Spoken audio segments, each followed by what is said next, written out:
Šajā video es parunāšu par laulībām un par to, kāpēc 80% no laulībām šķirās, bet visinteresantākais skaitlis ir tas, ka 23% šķirās līdz pirmo 4 gadu laikā, un vēl 25% šķirās pirmo 9 gadu laikā. Ir tā, ka cilvēki nesaprot, kas tas patiesībā ir. Viņi vadās pēc savām emocijām, sajūtām, vadoties pēc narkotiskām sajūtām smadzenes, ko izdala endorfīni, rozā brilles, 2-3 gadi, kad ir šīs visas emocijas.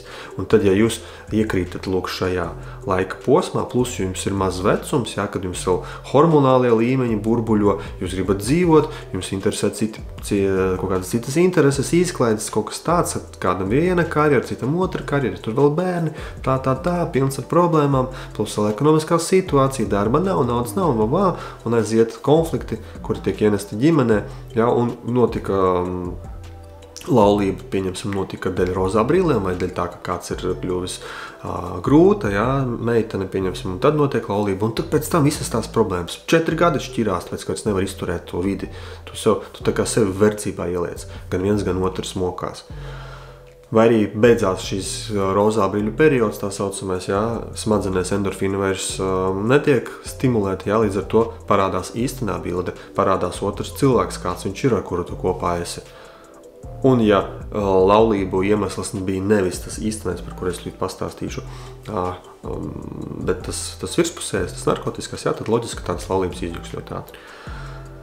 Un, starp citu, uzrakstiet komentāros, kā jums, iespējams, jums kaut kas tāds bija, cilvēki citi palasīs, padalīsies ar pieredzi. Būs interesanti palasīt, kā tad jums tur ir, jā, no savas pieredzes. Un arī laiku spiediet, ja jums patīk, ja jums ir kaut kas tam līdzīgs patīk. Ja jūs esat šokā par šo statistiku, spiedat laiku par to, ka tā ir aktuāla tēma, zināsim, cik daudziem no jums, jā, viņi ir aktuāli.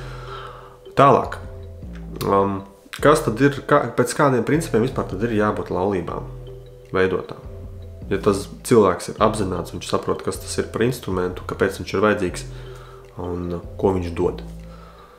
Pirmām kārtām partnerim jābūt nevis tādam, kur jums ir pret viņu rozā brilles vai seks, jā, atkarība no seksuālām attiecībām, jā, caur seksu jūsu laulību veidot, jā, kas arī principā ir endorfīna, jo seksuālā akta laikā pēc tam izdalās endorfīna un citi hormoni, laimes hormoni, kas jums rada šo prieku sajūtu. Un ja jūs ar to sevi saķēdējat, tad tas nav ilglaicīgi.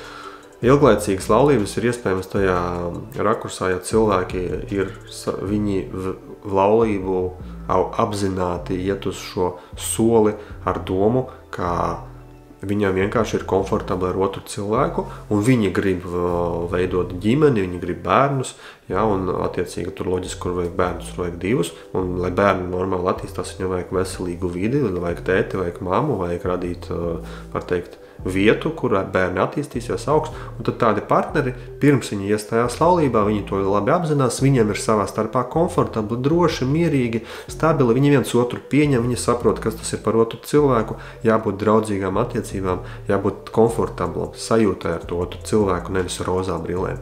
Un tad tādi cilvēki skaidri iesoļo laulībā, kāpēc, jo tādā veidā ir nodrošināta, tā var teikt, juridiski sarežģītākā situācija, lai varētu, ja nu kaut kas, jā, kaut kādas problēmas, lai varētu tā kā sarežģītāk izbeigt to vidi priekš bērniem. Pa lielam, principā, tad laulība veidojas priekš tam, lai būtu bērniem drošāka vide, pēc tam stabilāka un būtu kaut kāds arī aizsardzības instruments, varbūt no juridiskā viedokļa, jā, tai videi bērniem, kas tiek radīti. Lūk, priekš tam laulības tiek veidotas. Mūsdienu pasaulē, pa lielam, ja jūs negribat bērnus, jums laulības nav vajadzīgs. Ja jūs esat rozā brīļu efektā, tad pagaidiet, padzīvojiet kopā 5, 7, 10 gadus. Paskatieties, kā jums ir ērti, nav ērti. Iespējams, jūs negribēsiet būt kopā. Sievietēm loģiski, ka viņām gribās šo stabilitāti, viņām vajag šīs laulības, jo pa lielam lielākie iniciatori laulībās ir tieši sievietes, jo viņām vajag nostabilizēties, viņai jābūt drošai, ka viņas pēcnācējiem bērniem būs it kā droša vide. Instinktīvi, visi tie instinktīvi dzīvnieciskais nāk ārā. Un loģiski viņi grib vīrieti tādā veidā piesiet, jā, lai viņš ir ar viņu sasiets, jo sievietei bioloģiski vecumam ir limits, jā, kad viņa var palikt grūta un iznēsāt veselīgus bērnus. Vīrietim tāda limita nav. Vīrietis var arī 70 un 80 gados, ja viņam ir viss kārtībā tur stāv, ja, un sēkla plus mīnus ir veselīga, jā, viņš var arī ieņemt bērnu 80 gados, un tādi gadījumi ir pasaulē. Līdz ar to sievietei ir kaut kāds fizioloģiskais limits, un viņai līdz tam limitam tīri instinktīvi, ja viņa grib bērnus, viņai vajag atrast vīru, un ja viņa ir ar kādu jau 5, 3, 4 gadus kopā, tad viņu mudina uz laulību, viņai vajag nākamo soli. Vīriešiem, jā, principā tas baigi, es domāju, ka nekad neienāk galvā laulības. Vienīgais, ja viņš šajā rozā brīļu etapā, un viņš, es tev mīlu, es gribu būt ar tevi visu mūžu, es tev būšu uzticīgs visu mūžu, mēs mīlam viens otru līdz mūža galam, viss šitais rozā tās asariņu stāsti, jā. Romeo un Džuljeta, 15-gadīgie, 16-gadīgie, ja, kur viņiem hormonu lēkā, tur visa emocijas, viss griežās, ja, šodien tā, rītdien jau pavisam, šodien es tev mīlu, rīt es tev ienīstu. Ja šādi cilvēki veido laulības, tad viņas principā izģuks 4 līdz 9 gadu griezumā. Viņi iekļūst šajā statistikā.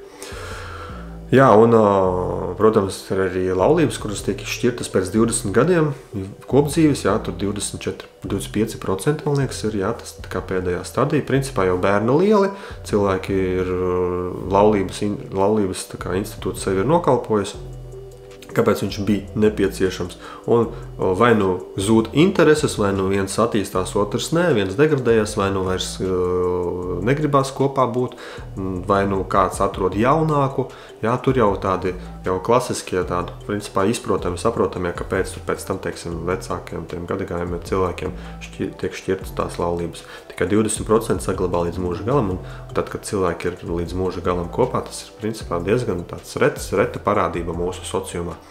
Un tos cilvēkus var abrīnot patiesībā, jo, ja viņš ir līdz mūža galam, tātad viņš ir harmonijā principā ar sevi, viņi ir savā starpā sakonektējušies harmonijā. Ir tādi 2 elementi, kas ļoti labi sadara, un viņiem nav vajadzības meklēt kaut kur ārpusē, kaut ko citu, jā.